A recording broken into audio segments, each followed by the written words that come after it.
New to dirt bikes? We have a top 10 list of things to help you out right now. Turn!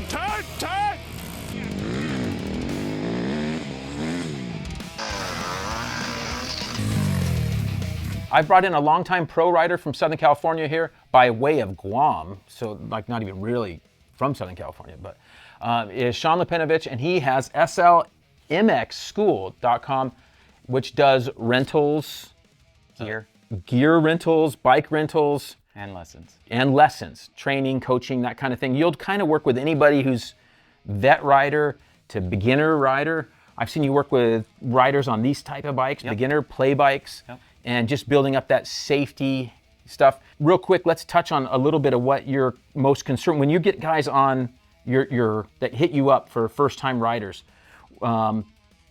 You're going out to the track, right? Correct. Okay, and even if they want to ride the trails or desert, right? We go to the track. We go to the track. Yeah, because it's a controlled environment. Exactly. Yeah. We have beginner tracks, kids tracks, intermediate vet tracks, and main pro tracks. Yes. Every track here in California. Yeah, that's awesome. All right, so we're going to give you our top 10. Sean's thought of his top 10 things to look for and to avoid or to make sure you do. All right, number one. Number one would be the most important is your gear. Making sure you have a good helmet, not a Walmart helmet. Get a good brand helmet it's for your head, it's for safety, and then get boots, jersey, pants, goggles, gloves, chest protector, knee pads, or braces.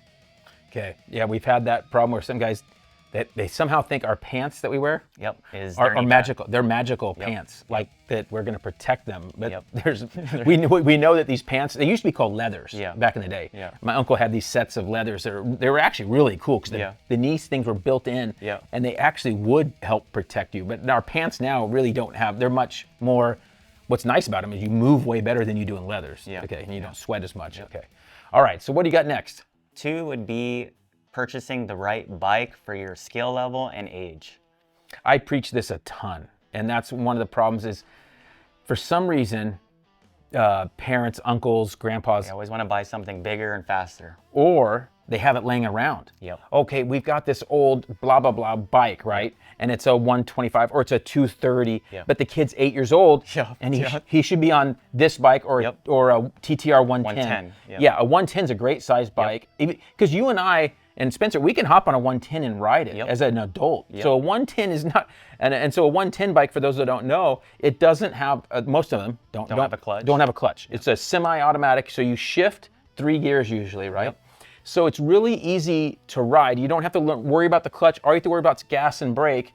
And most of those bikes, you can leave them in second gear, take off, and ride all, and no one's gonna go like this, like you have to shift, like my other story for you. But that's the most important thing that I would totally agree with you on, is that guys will go, we're going to teach little Johnny, my grandson, how to ride, and I'm going to bring out my old 450. Okay. So what happens is that scares them away from the sport. Oh yes. They get a little whiskey throttle, they crash, and they're like, dirt bikes is not for me. You got to start on something slower that you can gain confidence on. Okay. All right. So let's go next. Next would be learning your basic controls, learning how to use the clutch, front brake, and rear brake. And one of the most common things I see, especially when they're sitting down and learning, and especially in parking lots or gravel, like I told you, the gravel in front of my house, we have more people crash right there than anywhere else, okay? And or in parking lots at the track or at the staging area of trail riding. They're sitting down, and the girlfriend or the young kid that's learning, they grab that front brake, right? Turn it. They grab it way too hard. They go all 4 fingers, and that's it. The front end turns, and they're crashing. They're done. So learning that, and you're teaching kids that in a controlled environment. And maybe before you get on the track, will you teach every them time off the side, so, like cones? Today, today we did a customer at Paula, first timer, 12 years old. We bring 2 bikes. Oh, cool. We bring a 110 and a TTR 125. We always have them start on a slower bike, learn the basic controls, and then if they're up for it, they go and learn how to use the clutch on a Yamaha TTR 125. That is great that I didn't realize you were, because I actually was thinking that in my head as a 110 and a 125 the same day would be great. So we do that all the time. That's awesome. First time. And that's pretty cool service that you're able to do, because most people will go, hey, we're just gonna bring one bike out. No, I always bring 2 just in case, because some kids are real skilled and they can pick it up quick, and then some kids are in the parking lot for 2 hours. So everyone learns at a different pace. Right. And building up the not just the skill level, maybe the what do you call that when you want to go for it? You know, aggression or whatever. You know, confidence. a little braver. Yeah. Yep. All right. So number 4, we got a bunch of parts of this one. What do you got? So this is body position. So there's a few things. Common mistakes is a lot of people sit far back on the seat. So I like to scoot everyone up, sit in the pocket. I want their elbows up, have a nice flat back, and be on the toes of the balls of your feet on the foot pegs. All right, here we go. Let's check this out. All right, show me, Sean, what I'm doing. All right, scoot up on the seat. Oh. All right, elbows up. Okay. Good. Head over the handlebars. Yeah. We want to have a nice flat back. If you can, lean a little further forward. Okay. And then try to arch your back there. A little bit more. Can you go more? That almost hurts. Yep. You need to stretch a little more. Oh, yeah. Okay, now let's do the balls of your feet. So let's go yeah. further back. Yeah. Okay, toes against the frame. Yeah. There you go. So right here's a basic body position you want to start off on. Most people sit far back here, Yep. elbows down, give a little gas, give a little whiskey. Yeah, and they're like in a bad position. Yep. Just like this. Yep. All right, so good body position makes up a big difference. And the big thing is keeping that chin over the bar. Because I get guys that swear no, I'm really far forward. I'm really far forward. And now, one of the caveats to that is we do ride some sand tracks. Yep. And sand's one of the few places where you do tend to get back a little further. Yep, you can, but most people are way too far back. Way too far. Yep. Next. Next would be learning how to stand up in an attack position. Most riders sit far back and sit 90% of the time. When you stand up, you have better balance over the bike. There's breaking bumps, jumps. So the more you stand, the more balance you have. And that's one thing I've noticed totally with especially trail riders and guys who lazy. They and also most of these trail riders. I have a video where I talk about some of this with trail riders and the benefits of motocross. So I did a video and I talked about in motocross. If you take, here's my theory. Yeah.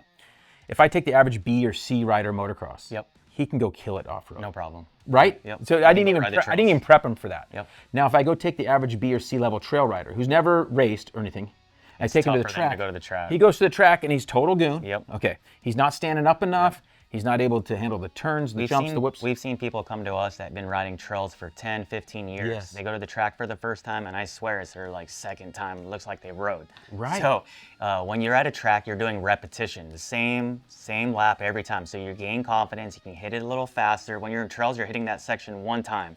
Yep. So it's a big difference. And so I have a good buddy he was in his early 30s when I started riding with him, Joe, up in Utah, and he was full goon. Yep. Okay, but he was staying up with us because I'm not real fast on the trails, but he's staying up with us. But he was putting himself in dangerous spots, out of control, sitting down a ton.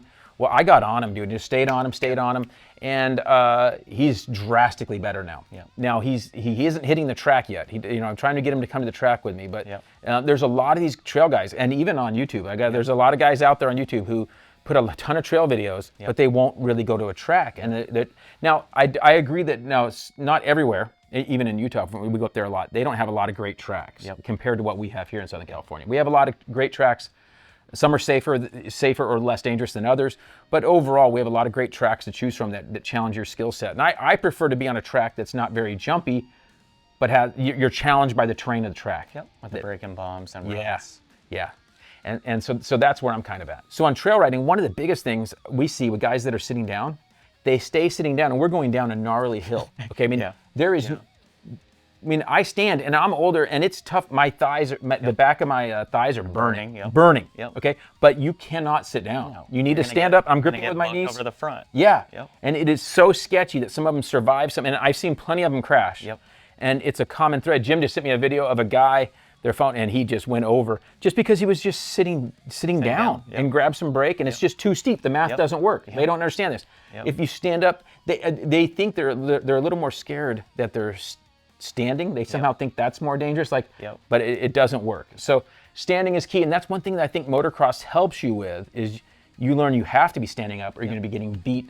And so that'll help. Motocross too, just the repetition. Yeah, you're getting comfortable hitting the same lines. Same line, and you realize, oh, I need to stand up here. And you're seeing the person in front of you standing up.